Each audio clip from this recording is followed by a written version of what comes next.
Mon client n'a rien à faire dans la prison au moment où nous parlons et depuis le début, nous l'avons toujours dit. Ses raisons d'être, notamment, on le soupçonne d'avoir procédé à la destruction d'un certain nombre de preuves en faveur d'une des personnes accusées. Donc cela a fait l'objet d'une procédure disciplinaire d'abord à l'intérieur de la DGRE et ensuite une procédure pénale parallèle depuis 2 ans à laquelle le ministère public n'a pas cru devoir donner suite. J'ai souvent dit que petit à petit nous allons mettre le pied dans le plat. Et c'est ce qui est en train de se passer en réalité. C'est-à-dire que plus nous avançons, plus on essaye d'aller vers à peu près ce qui se serait passé. Transfert d'argent de M. Danoué à M. Gaudier qui était son bras droit sur le terrain dans l'équipe du 22 juin 2022 au 19 janvier 2023. Nous avons essayé, demandé à l'ESPER de clarifier son rapport sur le point de la mise en place par M. Bruno Bidjan d'une task force qui était chargée de proposer une réalité alternative par rapport à tout ce qui était dit durant l'enquête préliminaire. C'est en gros une histoire de travestir la réalité. À l'issue de cette nouvelle audience dans l'affaire Martinez-Zogo, les différents avocats des parties impliquées se sont exprimés devant la presse. Qu'ils représentent les ayants droit de feu, Martinez-Zogo, la DGRE, Amplitude FM ou encore les principaux accusés, tous ont livré leur lecture des débats du jour.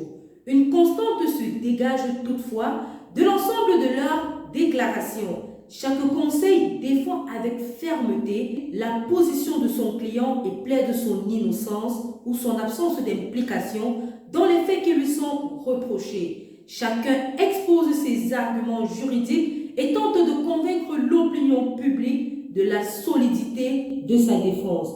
Mais avant de vous lancer les extraits de leurs réactions, bonjour chers abonnés, je suis Lina Meva et vous êtes sur Radar d'Afrique. Pour ceux qui nous prennent pour la première fois, je vous invite à vous abonner massivement, partager, liker, commenter. N'oubliez surtout pas d'activer la cloche de notification pour ne rater aucune de nos sorties. Pas dans ma ligne de défense, ça me reconforte dans la vérité de cette affaire. Mon client n'a rien à faire dans la prison au moment où nous parlons et depuis le début, nous l'avons toujours dit. L'expert qui a regardé, produit aujourd'hui son expertise, l'a expliqué, a produit des images, a établi sans l'ombre d'aucun doute que mon client n'a pas été informé de ce qui allait se faire avec son véhicule. C'est un prestataire. Est-ce que aujourd'hui, sans publicité, si vous louez un véhicule chez Camille Toyota, vous allez perpétrer des choses, on va arrêter Camille Toyota pour mettre cette entreprise en prison, ses responsables? Non, c'est exactement de quoi il s'agit. Dans ce cas, nous disons encore que le tribunal peut prendre ses responsabilités et sur la base des éléments qui ont été produits aujourd'hui, demander à ce que M. Ngwele Ngwele rentre chez lui. Il n'y a pas eu, je pense d'ailleurs que c'était la dernière question du commissaire du gouvernement pour essayer d'établir une sorte de relation entre mon client et les faits. Et d'ailleurs, peut-être que cela vous a échappé. On parle toujours d'une Prado noire. La Prado de mon client est grise. Et si vous avez également bien écouté, le témoin, l'expert, vous a dit que le véhicule a été utilisé avant le rapt, avant l'enlèvement. Donc, aujourd'hui, je suis content que la vérité judiciaire commence à retrouver la vérité des faits. Au cours de l'audience Martinez-Zogo, du jugement de l'affaire Martinez-Zogo, le ministère public a fait citer un énième témoin qui est un énième collaborateur de la DGRE. Et il se trouve que ce témoin-là a, à l'occasion de l'affaire de l'examen Martinez-Zogo, entrepris un certain nombre d'actes qui interrogent sur ses raisons d'être. Notamment, on le soupçonne d'avoir procédé à la destruction d'un certain nombre de preuves en faveur d'une des personnes accusées.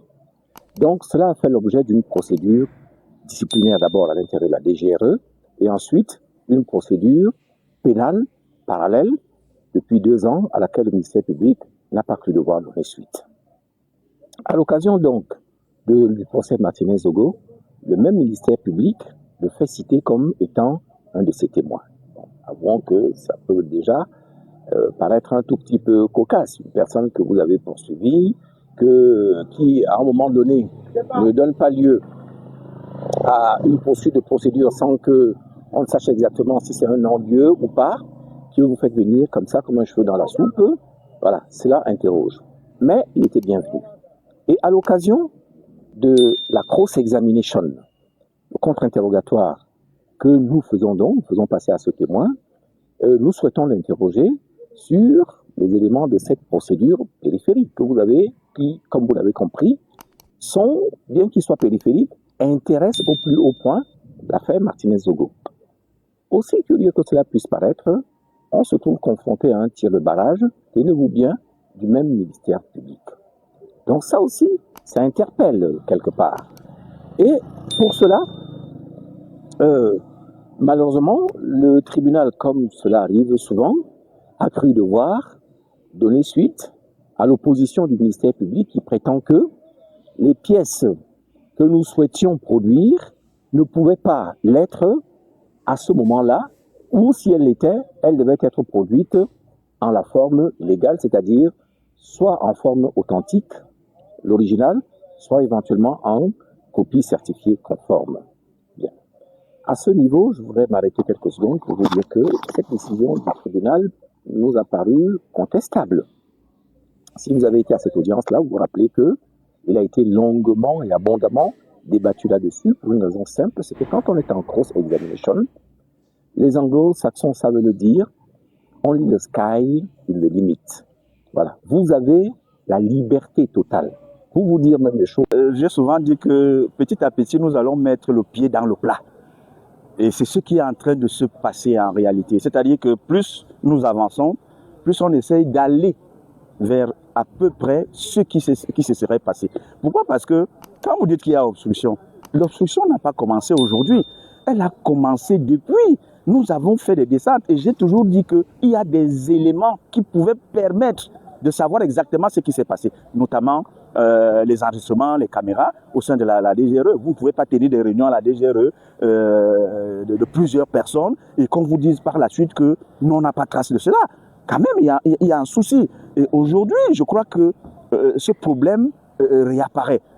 Où sont passés ces bandes et autres, et le témoin qui est justement le chef de cette section informatique, il y a comme une odeur de destruction et de camouflage de certaines preuves.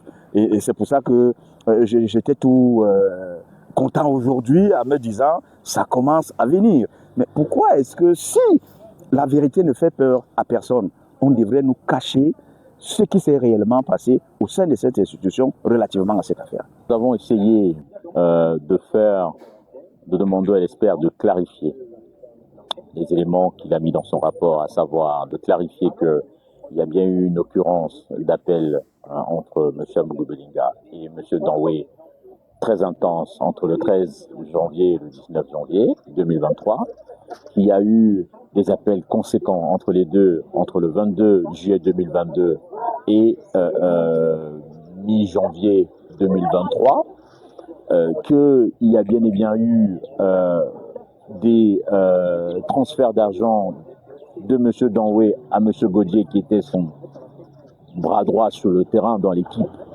du 22 juin 2022 au 19 janvier 2023.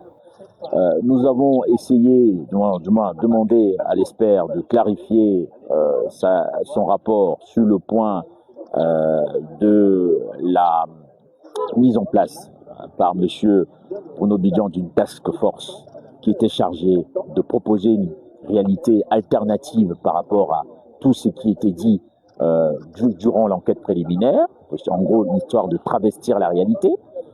Nous avons effectivement également demandé à l'expert de clarifier son rapport sur les échanges entre M. Bruno Bidjan et un certain M. Broutard sur la volonté, du moins le fait d'avoir des individus au sein de la commission mixte qui pouvaient leur donner des informations qui leur ont servi à supprimer notamment tous les réseaux sociaux de M. Amougou Belinga quelques jours avant son interpellation. Informations qui leur ont servi à effectivement argumenter sur le plan médiatique dans un sens qui leur permettait de disculper M. Amougou Belinga. Donc, nous avons demandé tous ces aspects à l'ESPER. Nous avons aussi sollicité, c'est important, sollicité de lui, du moins du tribunal, qu'il y ait une expertise complémentaire. Pourquoi? Parce que il nous dit qu'il n'a eu que 18% des éléments numériques. Il a pu exploiter 18% des éléments numériques concernant M. Amougou Belinga. Ce qui fait que sur, il me semble, 11 téléphones, il n'y en a eu que 3. Je ne sais plus la proportion entre les deux. Et pareil pour M. Eko, il n'a exploité que 30%, c'est-à-dire sur 10 téléphones, il n'y en avait que 2. À ce taux-là, oui, on ne peut pas avoir toute la surface numérique criminelle de ces individus, même si pour M. Amougou Belinga, bien évidemment, en passant par M. Danwé, on a pu recouper certains éléments. Pour M. Eko, on n'a pas pu le faire. Et nous sommes certains que le pourcentage restant aurait pu nous permettre d'avoir des éléments les concernant. Donc, ce rapport est incomplet en ce sens-là. Ce sens où il faudrait compléter cet aspect. Voilà ce que nous avons souhaité globalement de l'ESPER aujourd'hui. Et nous avons remarqué, c'est important aussi, que finalement, Martinez, je dis, était véritablement une cible de la DGRE au regard du plan de localisation. Donc on ne peut pas nous dire qu'il était inconnu de la DGRE, alors qu'on a un document de localisation de ces mouvements pendant des semaines, pendant des mois, qui est imprimé, qui est réalisé par la DGRE, imprimé avec le logo de la DGRE. Voilà ce que nous avons essayé de faire ressortir aujourd'hui avec l'expertise que nous avons eue. Oui, je pense que c'est au niveau émotionnel, c'est un peu fort. C'est très fort et je pense que je ne suis pas le seul qui a eu cette impression. J'ai regardé la salle et les accusés en particulier. Lorsque on a projeté la vidéo, juste à la fin de la vidéo, j'ai tourné la tête, j'ai regardé les accusés et eux-mêmes, ils étaient abattus. Je pense qu'à leur niveau, eux-mêmes qui ont commis ces actes, ils ne s'attendaient pas à se revoir comme ça. Ils avaient peut-être l'idée ou les images, mais revoir ça que nous avons tous vu, je pense que plus d'un dans la salle, le public également était touché. Émotionnellement, c'est très très fort. Arrivé au terme de cette série de réactions, une évidence s'impose. Malgré les positions parfois opposées des différentes parties, aucun des avocats interrogés ne reconnaît la responsabilité de son client dans les faits examinés par le tribunal militaire. Chacun s'appuie sur sa propre lecture des débats, des témoignages et des éléments du dossier pour défendre la cause qu'il représente. Cette bataille judiciaire qui continue de captiver l'opinion publique camerounaise, une fois de plus, démontre la complexité de l'affaire Martinez-Zogo. Entre les attentes de vérité et la réclamation de la justice, les stratégies de défense et les exigences de la procédure, le procès est encore loin d'être terminé. Il est loin d'avoir livré tous les secrets. Une chose est certaine, les prochaines audiences seront déterminantes, elles seront palpantes, elles seront assez décisives pour comprendre la manifestation de la vérité dans l'un des dossiers le plus important et le plus sensible de l'histoire du Cameroun. N'hésitez surtout pas de me laisser vos avis en commentaire, car Radar d'Afrique ne donne pas une réponse, mais Radar d'Afrique ouvre le débat. Merci de m'avoir écouté. Rendez-vous à la prochaine édition. D'ici là, portez-vous bien.